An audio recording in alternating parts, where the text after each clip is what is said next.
ሰላም ቤተሰቦቼ እንዴት ናችሁ? ዛሬ 11 ግንኙነትን ይሄ በሴትና በወንድ ሪሌሽንሺፕ መሃል ስተቶች ይፈጠራሉ። ስለዚህ እነዚህ ነው ዛሬ የምንማርበት ማለት ነው። ማስገደድን ማቆም አለብን። በግድ ውደጅኝ፣ በግድ ውደደኝ፣ አብረኸኝ ሁን፣ በዚህ ውጣ፣ በዚህ ገባ የሚለውን ነገር ማቆም መቻል አለብን። ምክንያቱም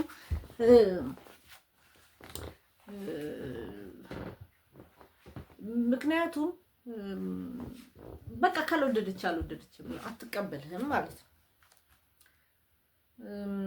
ግንኙነቱን ለማስጠበቅም ያልሆነ ነገር አትሁን። አንተ ያልሆንከውን ደስተኛ ሳትሆን ደስተኛ ነኝ የተለያየ የምንላቸውን ነገሮችን ማቆም መቻል አለብን። ምንም ነገር ለመገመት ደግሞ በጭራሽ መተው መቻል የለብንም።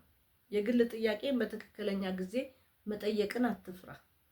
ስለ ገቢ ምንጭ ይሆናል፣ ስለ እርስ በርስ ስላለ ግንኙነት፣ ስለ ጤንነት፣ ስለ ቤተሰብ መጠየቅ ባለብን ሰዓት መጠየቅ አለብን። መጠየቅ በሌለብን ሰዓት ብንጠይቅ ጥቅም የለውም ማለት ነው። ከቤተሰብ ጋር ደግሞ አለመግባባት ሲፈጠር በፍጹም ወገንተኛ አይሆኑ። ብዙ ጊዜ መርጦ አልቃሽ የሚባል ነገር አለ። ለዛ ለምትወደው ለቤተሰብ፣ ለጓደኛ፣ ለሃይማኖተኛ፣ ለዘርህ ስታለቅስ ለሌላው ደግሞ አለማልቀስ። ይሄ መርጦ አልቃሽ አትሁን።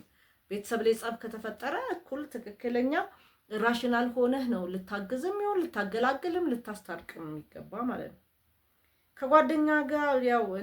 ከጓደኛ ጋር ፈጽሞ አትመቻች። እነሱ የሱ ጓደኛ አይደሉም። የዛኛው የተቃራኒው ወገን ጓደኛ ስላልሆኑ ለመደረብ አትሞክር ማለት ነው። ከሌሎች ሚስቶች ጋር ወይም ሴቶች ጋር አታወዳድር። ሙሉ በወንድ ላይ አትደገፍ ወይም ሙሉ በሙሉ በሴት ላይ አትደገፍ። ራስን ተንከባከብ፣ ቆንጆ ሁን። ያ የምትሆነው ደግሞ ለራስ ነው እንጂ ለዛኛው ወገን ስትል አይደለም። ይሄንን በጣም ማወቅ መቻል አለባችሁ።